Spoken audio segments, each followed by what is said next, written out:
Hier soir, un peu après 19 h, la garde rapprochée de Jean-Baptiste Moreau ne se faisait plus d'illusions.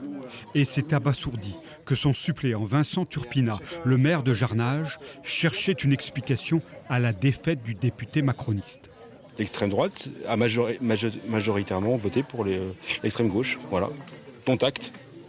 Et contre Moreau. Et contre Moreau, voilà, qui a été un bon député, qui a fait bouger les choses. Mais bon, écoutez, les gens s'en foutent, ils sont contre Macron. Très bien. Pourtant, à en croire bon nombre d'élus locaux et d'observateurs, le sortant n'aurait pas à rougir de son bilan.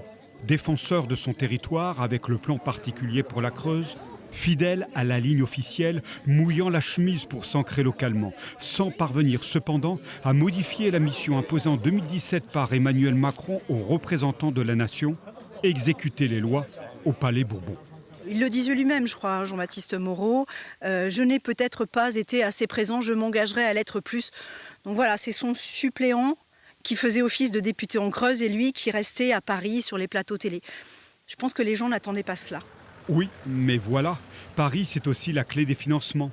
Et à la mairie de Guéret, on n'oublie pas que le député savait ouvrir les ports des ministères et de leurs ressources qui ne sont pas que symboliques. Le député nous a ouvert les portes du ministère, ce qu'on n'aurait, je pense, pas pu faire en tant que simple élu local. Donc ce rôle-là d'ouverture de portes et de mise en relation avec les décideurs, il est capital. Sans doute enfin, le député sortant a-t-il été victime de la personnalisation de ses actions ? Privé de réseau d'élus locaux, Jean-Baptiste Moreau n'a pas su construire une représentation du territoire.